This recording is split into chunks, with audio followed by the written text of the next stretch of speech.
Hello friends, आज हम सभी इस वीडियो में सफेद दाग और रंजकहीनता में अंतर पढ़ेंगे। चलिए स्टार्ट करते हैं। विटिलिगो को सफेद दाग कहते हैं और एल्बिनिज़म को रंजकहीनता कहते हैं। दोनों ही त्वचा के रंग को प्रभावित करते हैं।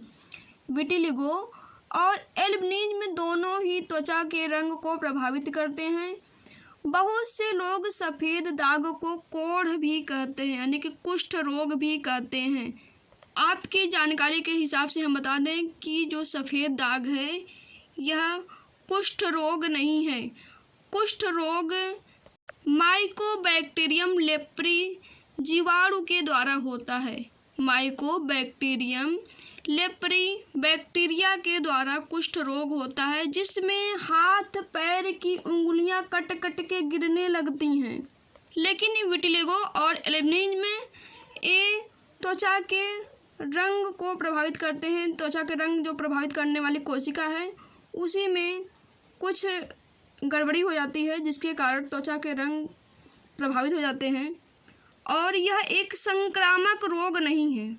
जो सफ़ेद दाग है संक्रामक रोग नहीं है। कोढ़ रोग जो है संक्रामक है, लेकिन सफ़ेद दाग संक्रामक रोग नहीं है। ये है स्ट्रक्चर कुष्ठ रोग का, यानी कोढ़ का, जो एक संक्रामक रोग है, एक व्यक्ति से दूसरे व्यक्ति में फैलता है।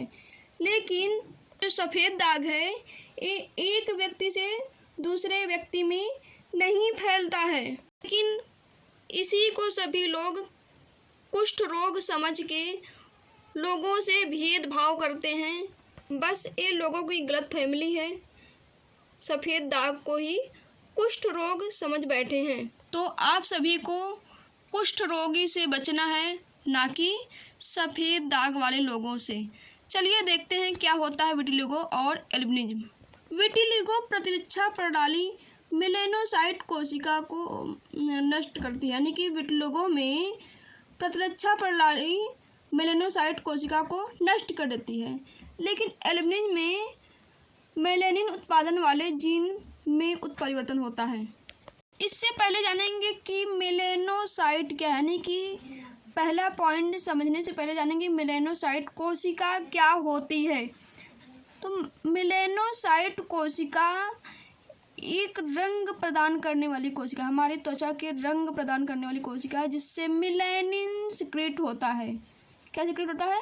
मेलानिन सिक्रीट होता है, जो हमारी त्वचा को रंग प्रदान करता है। जो व्यक्ति जितना ही काला होता है उसके बॉडी के अंदर उतना ही अधिक मेलानिन होता है, और जो जितना ही गोरा होता है उसके अंदर उतना ही कम मेलानिन होता है। आप सभी देखे होंगे कि धूप में जाने के बाद गोरा व्यक्ति काला पड़ जाता है। क्यों पड़ जाता है, कभी सोचा है? जब व्यक्ति धूप में जाता है तो सूर्य की किरणें उसकी त्वचा पे पड़ती हैं और उसकी त्वचा की जो कोशिका है वो नष्ट होने लगती हैं। तो उसकी सुरक्षा के लिए हमारी मेलानोसाइट कोशिका मेलानिन बनाना स्टार्ट कर देती है, और मेलानिन बनाने स्टार्ट कर देती है। बॉडी में मेलानिन अधिक हो जाता है, इसलिए त्वचा काला दिखता है और हमारी बॉडी की सुरक्षा भी हो जाती है। अब जानेंगे पहला पॉइंट क्या है विटिलिगो। प्रतिरक्षा प्रणाली मेलानोसाइट कोशिका को नष्ट करती है, यानी कि त्वचा के रंग देने वाली जो कोशिका मेलानोसाइट है उसी को हमारी प्रतिरक्षा प्रणाली नष्ट कर देती है। गलती से हमारी प्रतिरक्षा प्रणाली मेलानोसाइट कोशिका को ही नष्ट कर देती है, जिससे हमें रंग प्रदान होता है, हमें हमारी बॉडी को रंग प्रदान होता है, वही कोशिका नष्ट हो जाती है। एल्बिनिज़म में मेलानिन उत्पादन वाले जीन में ही उत्परिवर्तन हो जाता है। जो मेलानिन उत्पादन वाले जीन होते हैं उन्हीं में उत्परिवर्तन हो जाता है, अचानक परिवर्तन हो जाता है। दूसरा पॉइंट है जीवन में कभी भी हो सकता है। विटिलिगो जीवन में कभी भी हो सकता है, कभी भी मेलानोसाइट कोशिका को हमारी प्रतिरक्षा प्रणाली नष्ट कर सकती है। लेकिन उत्परिवर्तन जो होता है, मेलानिन उत्पादन वाली कोशिका में जो उत्परिवर्तन होता है वो जन्म से ही होता है। तीसरा पॉइंट है त्वचा पर अनियमित सफ़ेद धब्बे जो फैल सकते हैं। त्वचा पे ढेर सारे सफ़ेद धब्बे होते हैं और ये समय के हिसाब से फैल सकते हैं, लेकिन एल्बिनिज्म में पूरे शरीर की त्वचा, पलकें, बाल सफ़ेद या भूरे रंग के या रंगहीन हो सकते हैं, इसीलिए इसे रंजकहीनता कहते हैं, रंगहीन होते हैं। यह है विटिलिगो का एग्जाम्पल, जिसमें अनियमित सफ़ेद धब्बे दिख रहे हैं त्वचा पे।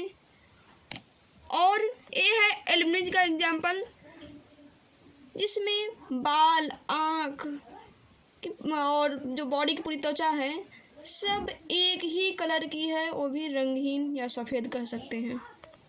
चौथा पॉइंट है आँख पर प्रभाव कम या नहीं पड़ता है, यानी कि विटिलिगो में आँख पर कोई प्रभाव नहीं पड़ता है, या तो पड़ता भी है तो बहुत ही कम पड़ता है।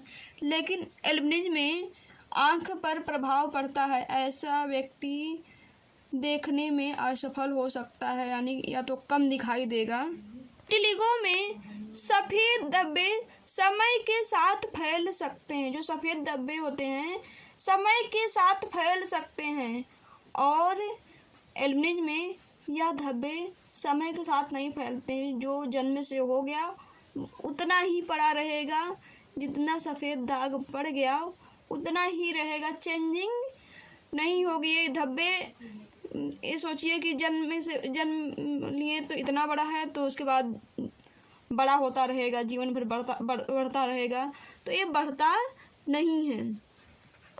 विटिलिगो में रंजकता का नष्ट होना होता है, यानी कि इसमें जो रंग होते हैं वो नष्ट होते हैं, लेकिन एल्बिनिज्म में रंजकता का उत्पादन ही ना होना, जन्म से ही उत्पादन ही नहीं होता है, रंग देने वाली कोशिकाएं ही उत्परिवर्तित हो जाती हैं और रंग का उत्पादन ही नहीं होता, जो रंग रहेगा वही पड़ा रहेगा। और आपकी जानकारी के हिसाब से बता दें कि विटिलिगो ठीक हो सकता है, लेकिन एल्बिनिज्म में नहीं ठीक हो सकता है। यदि आपके सफ़ेद जो धब्बे हैं, दाग हैं, ये फैल रहे हैं, तो आप त्वचा विशेषज्ञ को अवश्य दिखाएं, और त्वचा विशेषज्ञ थेरेपी के माध्यम से या सर्जरी के माध्यम से, जिस भी माध्यम से वो ठीक होने लायक रहेगा, वो ठीक कर सकते हैं। विटिलिगो हमेशा बढ़ता रहेगा, यानी उसका धब्बा है वो बढ़ता ही रहेगा, लेकिन एल्बिनिज्म में बढ़ता नहीं है। अब देखेंगे कुछ मेन पॉइंट नोट किए हैं हम। ये दोनों कौन, विटिलिगो और एल्बिनिज्म, संक्रामक रोग नहीं है। बहुत से लोग सफ़ेद दाग को कोढ़ या कुष्ठ रोग समझते हैं और रोगी व्यक्ति से भेदभाव करते हैं, लेकिन यह कोढ़ नहीं है, यानी कुष्ठ रोग नहीं है। यह जो है माइकोबैक्टीरियम लेप्री से होता है, यानी माइकोबैक्टीरियम लेप्री जीवाणु से होता है। कोढ़ में हाथ पैर की उंगलियां कट कट के गिरने लगती हैं और यह एक संक्रामक रोग है। इस रोग से हमें बचना चाहिए, ऐसे व्यक्ति से हमें दूरी बना के रखना है। दिमाग में एक बात रखिएगा कि जो सफ़ेद दाग है, यानी विटिलिगो है या एल्बिनिज्म है, ये मेलेनोसाइट की कोशिका को प्रभावित होने के कारण होता है। और जो कुष्ठ रोग है, कोढ़ रोग है, यह एक बैक्टीरिया से होता है, जो बैक्टीरिया एक व्यक्ति से दूसरे व्यक्ति में पहुंच सकती है।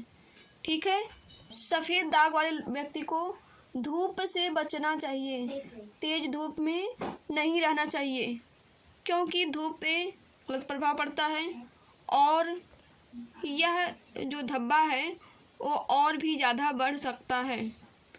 बस आज के लिए इतना ही। स्क्रीनशॉट ले लीजिए और वीडियो कैसा लगा है कमेंट करके जरूर बताइए। वीडियो को लाइक कीजिए, कमेंट कीजिए, अपने दोस्तों के पास शेयर कीजिए। वीडियो को पूरा देखने के लिए धन्यवाद।